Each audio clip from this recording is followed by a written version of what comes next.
if I'd known that, oh no, I won't make this joke.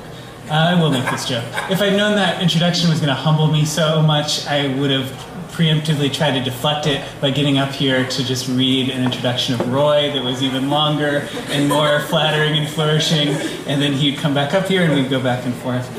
Thank you, Roy. Thank you, Sir Roy and Sarah and Colleen and everyone who's welcomed us so well. We've only been here for 24 hours. We'd get snowed in and stay longer if you wanted. Can you make that happen? We went to Roy's class this afternoon. Was anyone in there? The fiction class? Hey, no, non-fiction class, sorry. If you haven't taken one of those classes yet, you probably should. It seemed really great. Very focused. They're doing a lot more than could fit into the class period, in the class period.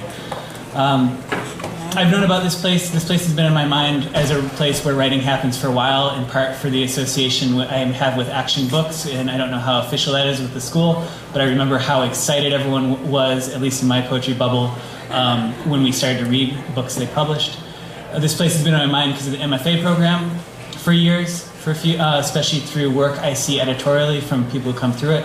So if you're a writing person, I think you can feel good about being here and things that are happening. What I'm going to do today is read from this new book, Diving Makes the Water Deep.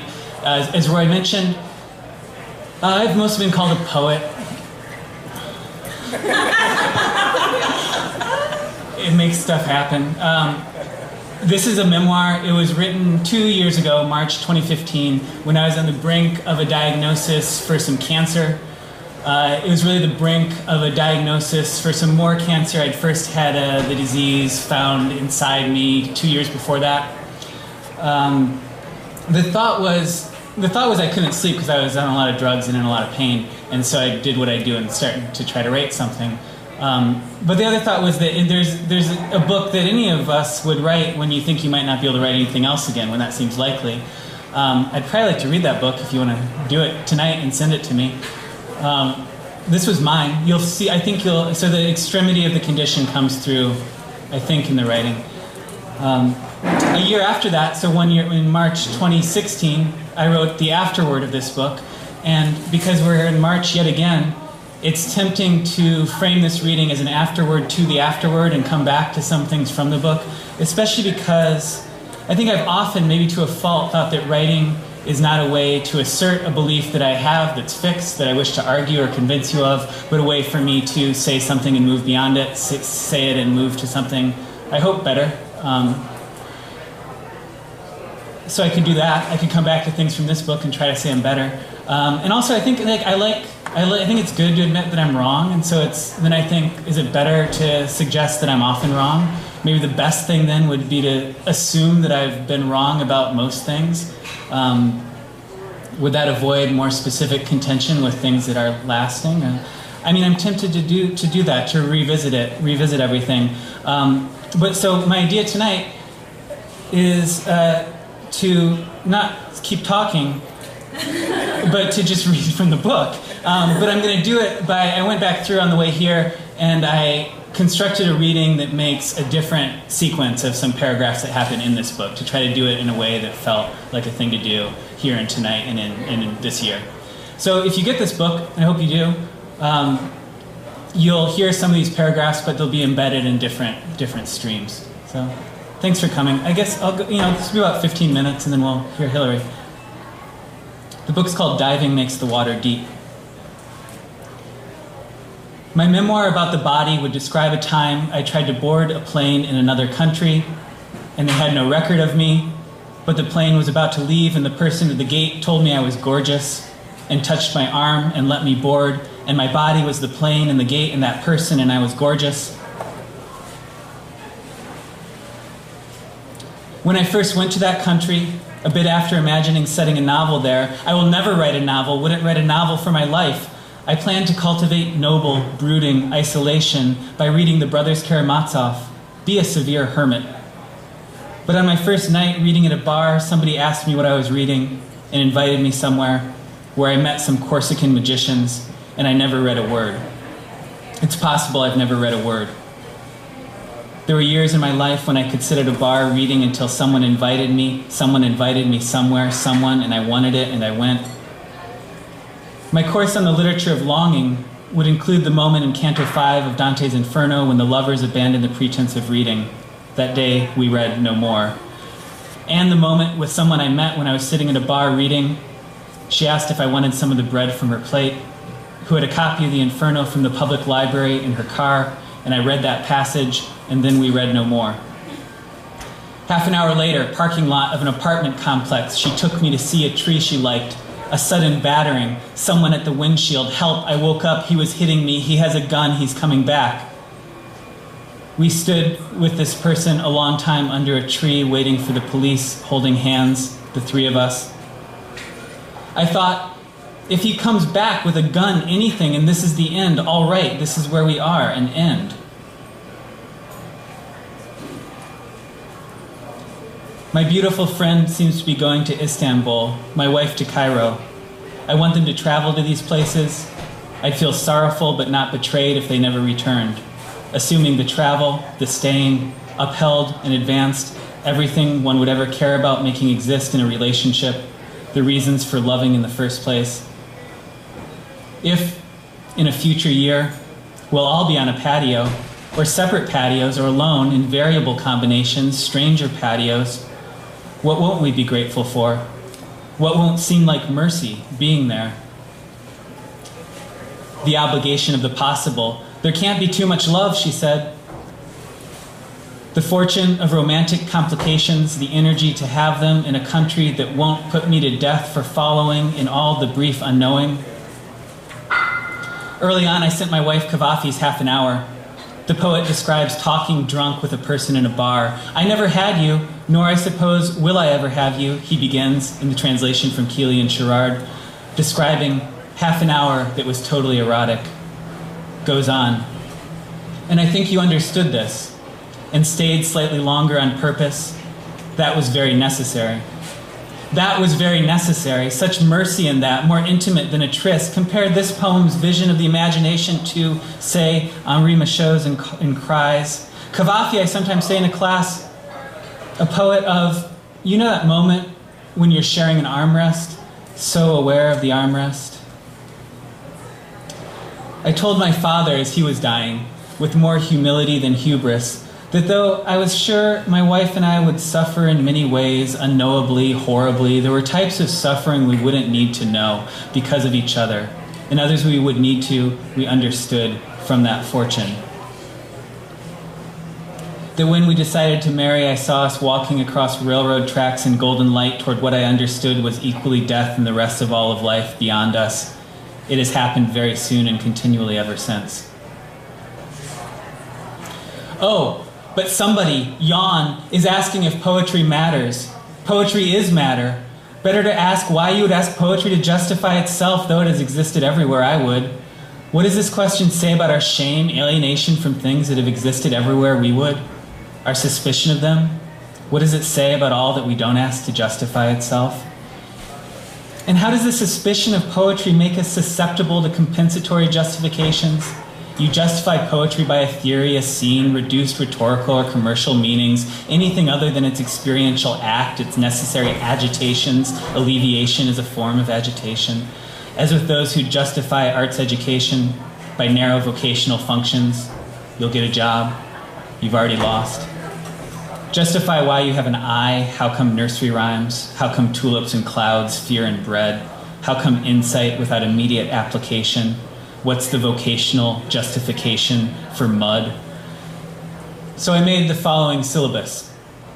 The names of the successive hours or centuries may have ostensible names, but the name of each of them is one of the singers. The name of each is eye singer, ear singer, head singer, sweet singer, night singer, parlor singer, love singer, weird singer, or something else. That's Walt Whitman.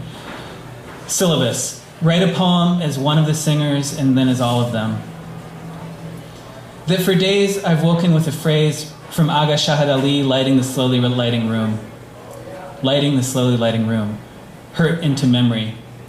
Compare that to Dickinson, remorse as memory awake. Or Richard Wilbur, waking, says, the soul shrinks from all that it's about to remember. Langston Hughes, I don't dare start thinking in the morning. Alice Notley, the goal of awakening is black coffee.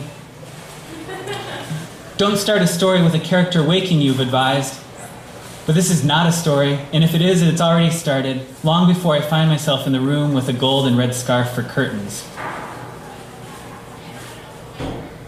The first poem I ever memorized was The Secret Garden by Rita Dove. It starts, I was ill, lying on my bed of old papers, when you came with white rabbits in your arms, and the doves scattered upwards, flying to mothers. I guess I'm a poet because it's only now, 14 years later, that it occurs to me that doves could be seen as a reference to the author, Rita Dove. I've always taken the word in the poem at its word. The doves in the poem have always been doves, the white rabbits, the arms, arms. I don't know if this is the correct way to read, it's the way I read. Each metaphor is more than actual. Because, what do these high windows mean? What does light rain mean? What does waking early and memorizing poetry mean? What is even the clearest statement? I love my friends, what does it mean? It takes a life. How do we begin? Yet once more, starts Milton. Always for the first time, each will astonish you. Says Denise Levertov, speaking of subsequent seasons, each will astonish you. I don't know a truer statement. As for we who love to be astonished, what else does poetry need to be accountable to? Syllabus. Now, for the first time in history, would you please write a poem that starts? But then, after I memorized that first poem, this guy told me Rita Dove wasn't the right poet to be reading. Maybe it was this guy who hung out at Cafe Allegro in Seattle in a cardigan, who told me he was writing a paper about how authors are influenced by authors born after them. You can steal that for a paper. How authors are influenced by authors born after them. That, he said, would be the future of all literary criticism. So I found HD saying something similar. She says, I would forego your snowfields, my snowfields for your son. I would surrender crocus and ice gentian and all the lilies rising one by one, one after one, and then another one. Is HD the right poet to be reading? Where else have I seen that flower? I've seen most flowers in poems. I've seen most flowers in Emily Dickinson. The gentian weaves her fringes. Takes me to Schuyler. Is it stamina that unseasonably freaks forth the bluet? You learn a new name for a flower, you see it everywhere.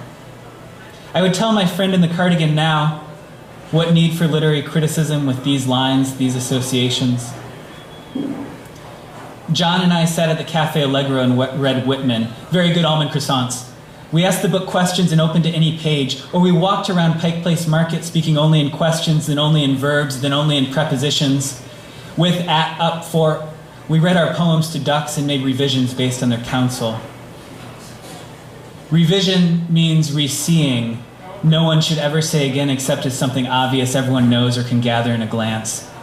Likewise, essay means to try, required to say in most books of lyrical prose. Stanza means room. Poetry makes nothing happen. Go to your stanza. Can poetry be taught? They asked me at dinner. Not this dinner, no one asked that tonight. Elsewhere. Can poetry be taught? They asked me at dinner. Better to ask, what is poetry especially good at teaching? I muttered to the departmentally funded prawns. You need to keep correcting things. That's also an illness response, to rail where one can, ire, given all that can't be argued with. Like, there's the notion that easier poems are better for certain populations, children, the incarcerated, retirees. How patronizing, insulting to people and art. I assure you, people anywhere can respond to anything you offer. Even Mary Carr, whose views about poetry I often find hilarious, affirms it in one of her hilarious memoirs. And Kenneth Koch, on reading John Donne to 8-year-olds and asking them to write, and the results will get you further into Donne than a bunch of dogged term papers. Poets apologize for poetry so quickly. Why? Bring me the good stuff. What are you saving it for? As though certain people can eat only fast food, as though thought doesn't expand as fast as language can, if you'll let it. Better to say, poetry isn't fabricated for an audience, but Grant's audience. Shakespeare is also a child. When I taught poetry and photography at the American Indian Reservation on the Washington coast, a 10-year-old wrote in response to Gertrude Stein, "Pencil in a nensel, pencil, what's a nensel?" What need for literary criticism? Her couplet is syllabus enough. Language generates, enters, expands the known, unknown via poetic technique, pencil ninsel, sound of the word pencil calling forth the ninsel, then asks itself about itself, pencil and a ninsel, what's a ninsel, through the sound of pencil on the page. Not what does ninsel mean, but what is it? One writes to find out what is it. Diving makes the water deep. They say that talking about poetry can feel like rinsing soup.